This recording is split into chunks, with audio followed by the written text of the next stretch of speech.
Episode 6 की starting में हमें दिखाया जाता है कि वो सब नीचे पहुंच जाते हैं और नीचे का नजारा देखकर सब लोग हक्का बक्का हो जाते हैं क्योंकि वहाँ पर इतनी सारी बॉडीज थी जो कि एक्सपेरिमेंट के लिए रखी हुई थी। फिर जिरेल बोलता है ये सब क्या है, और दूसरी तरफ हमें दिखाया जाता है कि जो एशियर होती है ना वो ये सब देखकर उल्टी करने वाली होती है और एशियर बोलती है आई एम सॉरी। और दूसरी तरफ हमें दिखाया जाता है गालिलियन बोलता है तुम्हें कुछ आइडिया भी है यहाँ पर क्या होता है। फिर सिल्फा बोलती है ये सब मॉन्स्टर है। फिर गालिलियन बोलता है ये इंसान भी है। फिर ऊपर से कुछ आवाज आती है, तब सिल्फा बोलती है तुम्हें कुछ आइडिया भी है ऊपर क्या हो रहा है चर्च के। फिर दूसरी तरफ हमें दिखाया जाता है कि जो चर्च में ना मरम्मत हो रही होती है। फिर उसके बाद सिल्फा बोलती है उसने कहा था एशियर के गाने उसे सुनाई देते हैं और उसकी ये भी ख्वाहिश थी कि यहाँ पर ज्यादा सिक्योरिटी हो। मुझे लगता है कि वो आदमी गायब हो चुका है। फिर गालिलियन बोलता है तुम्हें क्या लगता है वो वापस आएगा। फिर सिल्फा बोलती है मुझे नहीं लगता, और जो ऊपर हादसा किया है उसके बाद तो बिल्कुल नहीं। और ये बात भी नॉर्मल है कि ये जगह ना एक दिन तो पकड़ी ही जाती। फिर रेन आगे आगे भागते हुए जाती है और फिर सिल्फा से बोलती है देखो सिल्फा ये वही घूल है ना जिससे हम लड़ रहे थे। फिर सिल्फा बोलती है हाँ तुमने सही कहा, इसका मतलब क्या है कि वो जो हमने जिससे लड़ाई की थी वो भी इसी का हिस्सा था, लेकिन ये नीचे क्या कर रहे हैं। फिर सिल्फा दूसरे को देखकर बोलती है ये क्या है। फिर लॉयड बोलता है सिंथेसिस, ये जगह जादूगरी से ज्यादा एल्केमिक लैब लग रही है। ये जिंदा लोगों के सेल्स लेकर इनके पूरे अंग करता है और उसके बाद इन्हें जोड़ देता है। फिर लॉयड बोलता है मुझे लगता है कि व्रेथ को है ना बॉडीज में घुसाना ये भी एक सिंथेसिस की रिसर्च ही होगी। फिर एशियर बोलती है ये सब चर्च के नीचे क्या हो रहा है। फिर सिल्फा बोलती है इस हिसाब से जिससे हम लड़ रहे थे वो सच में घूल थे या फिर कुछ और एशियर ये सब देखकर है ना डर जाती है और फिर बोलती है ये सब बहुत घिनौना है। और फिर रेन बोलती है लोगों की जिंदगी के साथ खेलना उसे सजा मिलकर ही रहेगी। फिर सिल्फा बोलती है असली मुद्दा तो यहाँ बैठ कर आता है कि ये सब करने के बाद उसका मकसद क्या है, और वो सब इन सब चीजों के बारे में डिस्कस कर रहे होते हैं। दूसरी तरफ हमें लॉयड दिखाया जाता है और लॉयड बोलता है सच बोलूंगा बहुत ज्यादा घिनौना है ये सब, और लॉयड को देखकर सब कंफ्यूज्ड होते हैं। फिर लॉयड बोलता है कि उसकी एथिक्स की सेंस है ना जो बिल्कुल जीरो है। उसको देखकर ऐसा लगता है कि उसने अपने शरीर पर भी बहुत सारे एक्सपेरिमेंट किए होंगे और क्या पता उसकी बॉडी ही उसका फाइनल रिजल्ट हो। और दूसरी तरफ सिल्फा बोलती है चलो लेबोरेटरी को खत्म करते हैं, और गैलीलियन बोलता है हाँ ये जगह एक घिनौना सपना लगता है। और लॉयड ये सब सुनकर घबरा कर बोलता है क्या तुम ये सब सच में खत्म कर दोगे। फिर सिल्फा बोलती है पहले हम यहाँ की सारी इन्फॉर्मेशन को कलेक्ट कर लेते हैं और ये सारी इन्फॉर्मेशन हमें प्रिंस एल्बर्ट को देनी होगी, और ये सब चेक करने के बाद प्रिंस एल्बर्ट हमें ऑर्डर दे सके। और फिर सिल्फा बोलती है लॉयड को मुझे जानकर ये हैरानी हो रही है कि आपको इन सब चीजों के बारे में भी इतना कुछ पता है। और फिर लॉयड कोई बहाना बनाकर उसे टाल देता है और उसी टाइम वहाँ पर कोई हमला करता है जो कि उनके पीछे से होता है, और तभी सामने क्रो आ जाता है और उसके बाद एक शील्ड बना देता है। फिर हमें एक क्रीचर दिखाया जाता है जो कि आधी लड़की होता है। फिर सिल्फा बोलती है क्या ये एक लैमिया है। फिर उसके बाद गैलीलियन बोलता है ये मॉन्स्टर यहाँ पर खुलेआम घूम रहा है, और जो ये लैमिया होता है वो एकदम गुस्से में होता है। और दूसरी तरफ लॉयड क्रो के पीछे हाथ रखता है और फिर उसके बाद बोलता है उसको मारना मत। फिर क्रो बोलता है ठीक है। फिर जो ये क्रीचर है वो हमला करने ही वाला होता है, और दूसरी तरफ से गैलीलियन भी अपना जाल फेंकता है, और दूसरी तरफ रैन उस पर हमला करने जाती है तो वो क्रीचर अपने ऊपर प्रोटेक्शन लगा लेता है। फिर सिल्फा बोलती है ये मैजिक बैरियर, क्या वो ये टेक्निक यूज कर सकती है। फिर गैलीलियन बोलता है ये थोड़ा और लंबा चलेगा शायद। फिर लॉयड बोलता है नहीं। और दूसरी तरफ हमें दिखाया जाता है कि जो ये मॉन्स्टर होती है वो थक गई होती है। फिर क्रो उसके बैरियर पे चढ़ जाता है और उसके बाद वो हमला कर देता है और वो सहन नहीं कर पाती, और उसके बाद क्रो उस पर एक गंदा वाला हमला करता है जिसके कारण वो क्रीचर धरती चाट लेती है, और ये सब देखकर सब हैरान हो जाते हैं। फिर क्रो बोलता है माचो हिंड फैशन बड़े आराम से। फिर इसके बाद गैलीलियन बोलता है एक ही अटैक में शुक्र है क्रो तुम हमारी साइड से हो। और उसके बाद लॉयड उस क्रीचर के पास पहुंच जाता है और बोलता है हम अब इससे बात कर सकते हैं। और दूसरी तरफ हम देखते हैं कि जो लड़की होती है वो क्रीचर सबको इतने खतरनाक तरीके से देख रही होती है, फिर सब उससे डर जाते हैं। और दूसरी तरफ सिल्फा बोलती है ये जरूर उसी एक्सपेरिमेंट का हिस्सा होगा,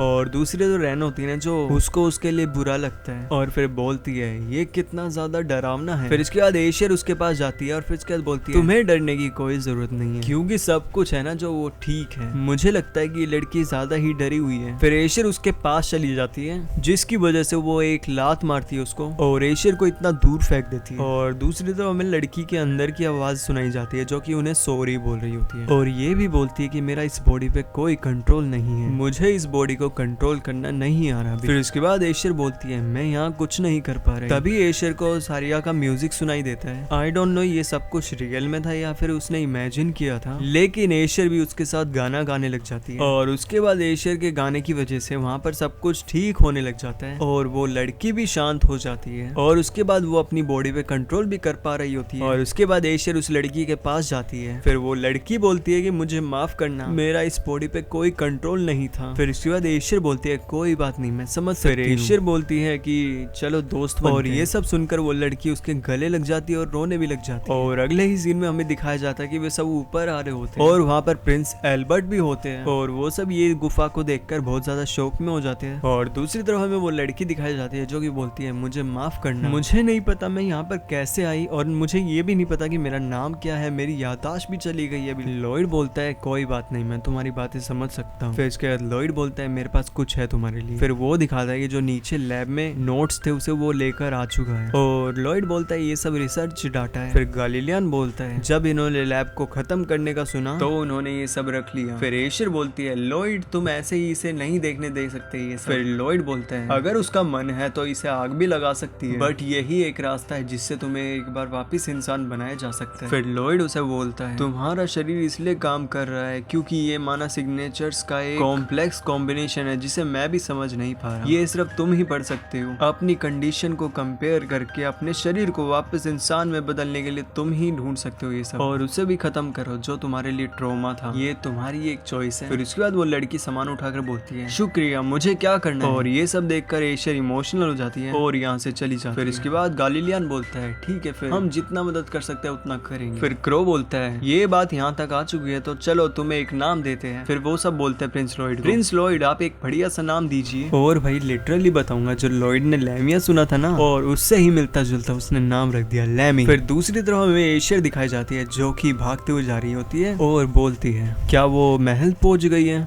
वो बात करी होती है सारिया की। और दूसरी तरफ हमें दिखाई जाती है सारिया जो कि कुछ खा रही होती है और फिर बोलती है हाँ बोलो। फिर एशर बोलती है तुम अभी तक चर्च में क्या कर रही हो। फिर वो बोलती है रेसिटल की प्रैक्टिस से मुझे थोड़ा ब्रेक चाहिए और मैं बेबीलोन के पास कुछ खाने आ गई थी। फिर बेबीलोन बोलता है क्या तुम भी लोगी एशर बेबीलोन के कुछ मैक्रोन्स। फिर एशर सारिया को बोलती है आई एम सॉरी सारिया, मैं गाने के लिए तैयार हूँ क्योंकि बस यही काम है जो मैं अच्छे से कर सकती हूँ। फिर सारिया बोलती है ओके फिर हम एक बड़ा सा शो करेंगे for the great advent festival. फिर इसके बाद प्रिंस एल्बर्ट वहाँ पे आ जाता है और फिर बोलता है ये कैंसिल हो चुका है। और ये सब सुनकर सारिया और एशर बोलते हैं क्या। फिर सारिया बोलती है हमें ऐसे ही ये कैंसिल नहीं करना चाहिए। फिर हमें ये दिखाया जाता है कि सारे लोग यहाँ पर आ चुके होते हैं और ये डिस्कस कर रहे थे कि ये जो लॉकेट है उसका क्या करना है। और फिर उसके बाद वो शीरो को पहना देते हैं जो कि शीरो इतना फनी लगता है, भाई तुम भी हंसोगे। और उसके बाद वो निकाल रहे होते हैं पर निकल नहीं रहा होता उनसे बहुत मुश्किल से। और ये सब देखकर सिल्फा को बहुत गुस्सा आता है और फिर वो उन सब लड़कियों को पीट देती है। फिर सिल्फा भी चेक करती है और फिर बोलती है कि ये रोजरी किसकी है। ये रोजरी गोल्ड में है, ये सिर्फ 12 चर्च वाले फादर्स को मिला था। अब उनमें से कौन होगा जिसकी ये रोजरी है, क्योंकि उनमें से एक ही है जो बंदा जिसने ये सब काम किया है। फिर उसके बाद ग्रिम बोलता है हमें यहाँ क्या करना चाहिए। फिर ताऊ और एक लड़की आती है और वो बोलती है यहाँ चेस खेलते हैं और फिर वो चेस खेलने लग जाते हैं। फिर उसके बाद सिल्फा उन्हें एक कंधे वाला मारती है और फिर बोलती है यहाँ टाइम वेस्ट नहीं करना। फिर उसके बाद वो डिस्कस करने के बाद ये फाइनल करते हैं कि उन्हें है ना 12 फादर्स के ऊपर नजर रखनी होगी। और अगले ही सीन में हमें दिखाया जाता है कि एक लड़की होती है जो कि भागते हुए जा रही होती है लेटर को लेकर।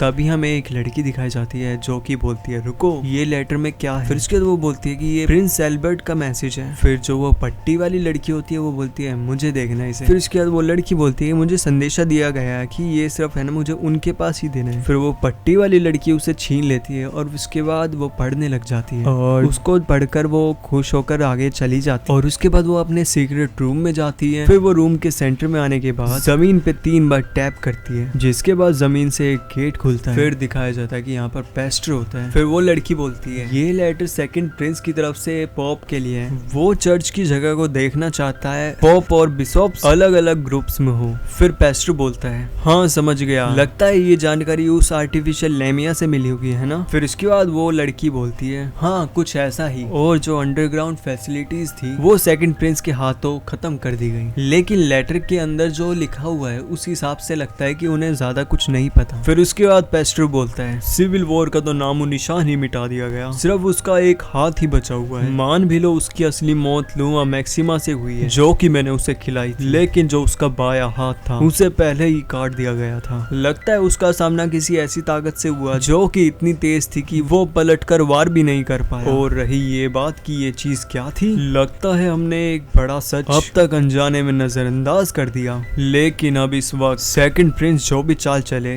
वो हमारे लिए मुश्किल नहीं बनेगा। उसे क्या लगता है कि एक लैप से वो मुझे रोक लेगा? भूल है, चाहे उसे मेरी नीयत पता हो फिर भी वो कुछ नहीं बदल सकता। और उसके बाद हमें एक क्रीपी सा क्रिएचर दिखाया जाता है और यहाँ पर ये एपिसोड खत्म हो जाता है।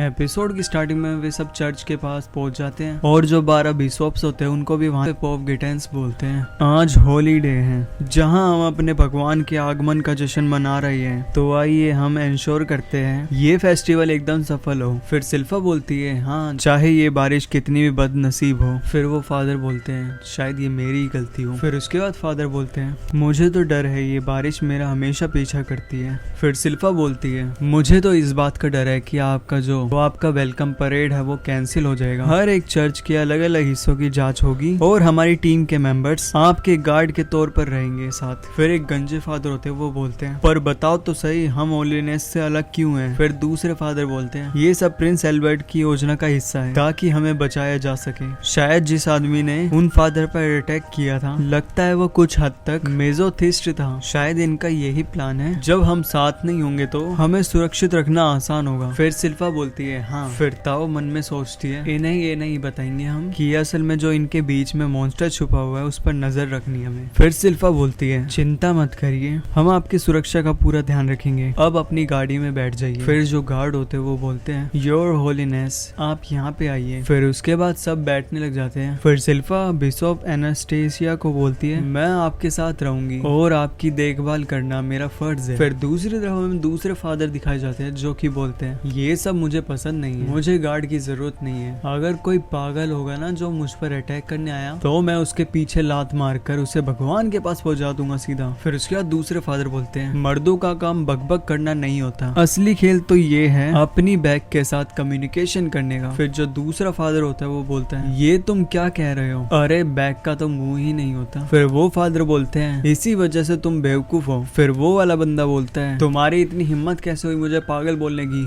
रैन बोलती है एक्सक्यूज मी यहाँ पर डेंटे फादर भी हैं। फिर फादर बोलता है हमारा नहीं हुआ अब तक, तुम सुन रहे हो ना। फिर ऐसे ही वो बकबक करते हुए गिर जाता है। फिर उसके बाद बकबक कर रही होते हैं। फिर उसे खींचकर एक लड़की अंदर ले जाती है और तभी वो बोलता है ये बंदा मुझे फ्रेंडली नहीं लगता। फिर ताओ बोलती है मैं किसकी रक्षा करूं, लेकिन फिर वो प्रे कर रही होती है मुझे एक होटी बंदा दे दो। फिर गालिलियन बोलता है शायद यही है वो। फिर ताओ उसे देखती है, वो गंजा आदमी होता है। उसे देखकर वो शौक में आ जाती है। फिर ताओ फिर से बोलती है मेरी एक ड्यूटी है एक और किसी को गार्ड करना। फिर से वो विश करती है मुझे एक होटी बंदा मिल जाए और उसके बाद फिर से उसे एक और गंजा बंदा मिल जाता है। फिर वो निराश होकर बोलती है आपको यहाँ जाना है। फिर वो फादर बोलते हैं ये इतना उदास चेहरा क्यों बना रही है, चलो तुम हमारे साथ। फिर बेबीलोन के पास एक फादर आता है जिसका नाम होता है रोजलिस और फिर वो बोलता है तुम वही हो ना जिसने कहा था जिसने फादर पे हमला किया वो पेस्ट्री जैसा दिखता था। फिर बेबीलोन बोलता है राइट। फिर से रोजलिस बोलता है तुम्हें क्या लगता है वो आदमी असल में एक चर्च का हिस्सा था। फिर ये सब गालिलियन सुन लेता है और फिर वो बोलता है तुम्हारी हिम्मत कैसे हुई उसे फालतू बोलने की, बताओ तुम क्या खिचड़ी पका रहे हो। फिर वो बोलता है थोर मेरे भाई शांत हो जा। फिर वो बोलता है तो क्या तुम्हारे पास अटैकर के बारे में कोई सुराग है। फिर बेबीलोन बोलता है नहीं। फिर रोजेल बोलता है मुझे लगता है कि हम एक साथ होते तो हमें गार्ड करना और भी आसान होता। फिर वो अंदर चले जाता है। फिर अगला सीन दिखाया जाता है हमें महल का, जहाँ एल्बर्ट अपने पापा को बोलता है पोप अब आने ही वाले हैं। फिर एल्बर्ट के पापा बोलते हैं बहुत टाइम हो गया गाइटेन से मिले। फिर एल्बर्ट बोलता है मुझे पता है बट कितना टाइम हो चुका है। फिर वो बोलते हैं ये उस टाइम की बात है जब मैं किंग नहीं बना था और गाइटेन पोप नहीं बना था। फिर एल्बर्ट मन ही मन बोलता है क्या होगा उनमें से एक असल पेस्टर निकला तो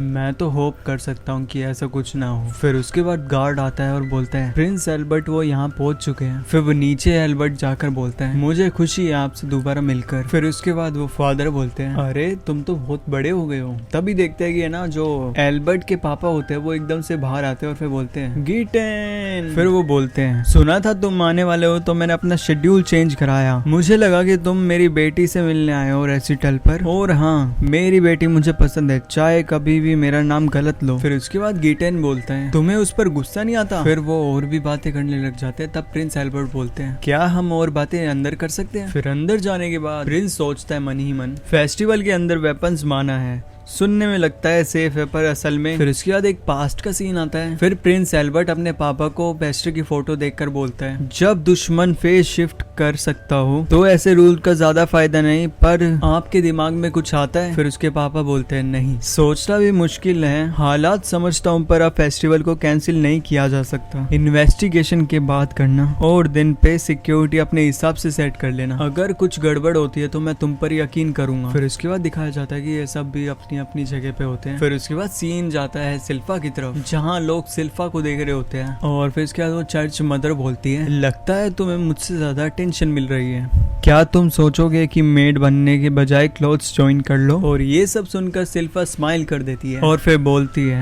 अगर तुम सच में ये एक मिस्टीरियस पेस्टर हो या फिर उसके साथ हो, ये सच में एक खतरनाक सिचुएशन होगी। फिर उसके बाद एक पास्ट का सीन दिखाया जाता है, जहाँ वो एनास्टेसिया बोलती है, अगर तुम मुझे पूरे दिन प्रोटेक्ट करने वाली हो तो उस हिसाब से मुझे दिखना भी जरूरी है। फिर सिल्फा बोलती है, ठीक है, फिर क्या मुझे आप एक हैबिट दे सकती हैं? तभी वो एनास्टेसिया सिल्फा का फ्रॉक ऊपर उठाती है और उसे सारे वेपन्स दिख जाते हैं। फिर वो बोलती है, समझ गई मैं, पर तुम्हें ये सब चीजें रखनी नहीं चाहिए, चलो एक शॉर्ट स्कर्ट वाली हैबिट ढूंढते हैं। फिर एनास्टेसिया बोलती है, वो उतनी ही तेज है जितना मैंने सुना था और सीधा पॉप के लिए काम करती है, बस दुआ करनी होगी। और फिर उसके बाद सिल्फा बोलती है, उम्मीद है ये दुश्मन नहीं है। फिर एनास्टेसिया बोलती है मन में, तलवार के बिना भी इसमें इंटेंसिटी है, बाकी बिशॉप्स के लिए 2-2 गार्ड साथ थे, मैं अकेली हूँ और वो भी सिल्वर ब्लेड के साथ, काम मुश्किल होगा। और ये क्रोज है जो बारिश में भी नहीं उड़े, बस क्यूरियोसिटी है पर असली प्रॉब्लम नहीं। और उसके बाद वहाँ भूकंप आने लग जाता है और फिर महल के अंदर किंग बोलते हैं, ये क्या हो रहा है? देखो, मैं चर्च में ऐसी परफॉर्मेंस की उम्मीद करता था, ये क्या है? Base drum? प्रिंस एल्बर्ट को महसूस होता है कुछ होने वाला है और फिर वो डर जाता है। फिर पता चलता है कि महल के बाहर एक क्रीचर आ जाता है बहुत बड़ा, जिसकी आवाज सुनकर सब डर जाते हैं। फिर प्रिंस एल्बर्ट बोलता है, ये क्या हो रहा है? फिर प्रिंस एल्बर्ट को महसूस होता है कि ये सब बाहर हो रहा है। फिर उसके बाद गाइडन बोलता है, ये हेल का गेट है, ये आवाज टूटने की है और मेरा मन था तुम्हें है ना प्रायोरिटी सीट मिले देखने के लिए सब, और ये तो बिल्कुल अनएक्सपेक्टेड था। फिर एक पास्ट का सीन आता है जहाँ ये बताया जाता है, एक कठिन समय था, उसे अगला पॉप बनने की रिचुअल से गुजरना पड़ा, जो लूमा मैक्सिमा की रोशनी उसके दिल और आत्मा की शुद्धता को परखता है। रोशनी के बीच उसने ये भी बोला था कि मैं भगवान की पूजा करूंगा, बट वो उसने झूठ बोला था, असल में वो एक शैतान की पूजा करेगा और मैं यहाँ सभी बंदों को मार डालूंगा। और उसके बाद प्रेजेंट में आता है सीन और फिर उसके बाद प्रेजेंट में आ जाते हैं जहाँ पर देखते हैं राज्य में एक बहुत बड़ा गड्ढा हो जाता है और उसके बाद जीरियल भी वहाँ पे पहुंच जाता है। और उसके बाद वो पॉप बोलता है, मैं तुमसे पहली बार मिल रहा हूँ जीरियल। और उसके बाद जीरियल बोलता है, तुम्हें क्या लगता है तुम मुझे हरा सकते हो? और उसी टाइम पॉप अपने टेंटिकल से किंग और एल्बर्ट को पकड़ लेता है और फिर एल्बर्ट के पिता बोलते हैं, ये सब मेरी ही गलती है, मुझे नहीं बुलाना चाहिए था और जो ये फेस्टिवल था उसे कैंसिल भी कर देना चाहिए था। फिर एल्बर्ट के पिता बोलते हैं, जीरियल तुम एल्बर्ट को लेकर चले जाओ यहाँ से। और जीरियल बोलता है, नहीं, मैं आप दोनों को लेकर जाऊंगा। और फिर एल्बर्ट बोलता है, नहीं, आप मेरे पिता को बचाइए। फिर यहाँ मैं बोलना चाहूंगा कि अबे डिसाइड कर लो किसको बचाना है किसको नहीं। जीरियल बोलता है, मैं आप दोनों को ही बचाऊंगा। फिर उसके बाद पोप बोलता है, तुम दोनों चुप हो जाओ, मैं तुम दोनों को ही खत्म कर दूंगा। और फिर वो उन्हें खत्म ही करने वाला होता है। तभी उसे याद आता है कि इस राजा के तो यहाँ पे सिर्फ 2 ही बच्चे हैं, लेकिन मुझे सिर्फ एक ही दिख रहा है। और उसके बाद लॉयड चुटकी बजाता है, जिसकी वजह से सभी लोग टेलीपोर्ट हो जाते हैं और उसके बाद वहाँ पर कोई नहीं रहता, बस वो पोप, लॉयड और जीरेल होते हैं। तभी जीरेल बोलता है, क्या कह रहा था लड्डर, औकात दिखेगा, रुक, आ गया तेरा बाप। और उसी टाइम लॉयड वहाँ पर आ रहा होता है और उसके बाद पॉपी इतना खुश हो जाता है और पॉप बोलता है, यार मजाक मत करो, इस बच्चे की एज देख रहे हो, मैं इसका दादा लग रहा हूँ। और दूसरी तरफ हमें पता चलता है जो लोग टेलीपोर्ट हुए थे वो महल में चले जाते हैं। और उसके बाद एल्बर्ट को फील होता है कि लगता है हमारा लॉयड अब उस पेस्टर से लड़ेगा। और उसके बाद एल्बर्ट बोलता है, सभी तैयार हो जाओ, हमें अपनों की रक्षा करनी होगी, इसलिए जल्दी से हमारे सैनिक को भी बुलाओ। और उसके बाद हम वहाँ पर जाने वाले हैं। फिर उसके बाद किंग बोलते हैं, हाँ मेरा बेटा सही कह रहे हैं, हमें वहाँ जाकर अपनों की रक्षा करनी होगी। उसके बाद अगला सीन जाता है लॉयड की तरफ, जहाँ पर जो पेस्टर होता है वो लॉयड का महसूस कर लेता माना और फिर बोलता है, अब मजा आएगा ना बीड़ू। और फिर लॉयड बोलता है जीरेल और ग्रिम को, यहाँ से जाकर शहर वालों की रक्षा करो। और जीरेल बोलता है, नहीं, इससे लड़ना मेरा काम है। फिर लॉयड बोलता है, तुम नहीं हरा सकते इसे। और बोलता है कि तुम यहाँ से चले जाओ प्लीज, तुम जाकर शहर वालों की रक्षा करो। और फिर ये दोनों बात मानकर यहाँ से चले जाते हैं। और उनके जाने के बाद लॉयड फायर स्पेल का यूज करता है, जिसकी वजह से वहाँ पर जो भी सामान था वो सारा जल जाता है। और फिर लॉयड अपनी पावर को और भी बढ़ाता है, लेकिन जो पेस्टर होता है वो अपनी पावर से उसे रोक लेता है। और फिर लॉयड टेलीपोर्ट करके उसके पास चले जाता है और फिर उसके बाद उसे एक लात मारता है मुंह पर, और उसके बाद लात ही लात मारते जाता है और वो मजे से खा रहा होता है। और फिर उसके बाद ताओ की वो की टेक्निक यूज करता है और उसके बाद वो एकदम से बहुत तेज तेज लात मारने लग जाते हैं। और उसके बाद लॉयड अपनी डिवाइन सेप्ट्यूपल यूज करता है, जिसकी वजह से लॉयड की जो तलवारें थी वो उसके शरीर से आर पार चली जाती है। और ये सब देखकर जीरियल भी डर जाता है और ग्रिम भी। और उसके बाद लॉयड खड़ा होता है अपनी डिवाइन सोर्सरी के ऊपर, और ये सब देखकर गिटेन भी डर जाता है। फिर लॉयड बोलता है, गिटेन मैं तुमसे कुछ बात करना चाहता हूँ, लेकिन उससे पहले एक बात है जो मैं तुम्हारे सामने कहना चाहता हूँ। और उसके बाद कैमरा एंगल जाता है लॉयड की तरफ और लॉयड बोलता है, तुमने हद पार कर दी। और उसके बाद ये सब देखकर गाइडेन स्माइल करता है और लास्ट में हमें एक चीज दिखाई जाती है जिसका मतलब अभी तो हमें पता भी नहीं है, और यहाँ एपिसोड खत्म हो जाता है।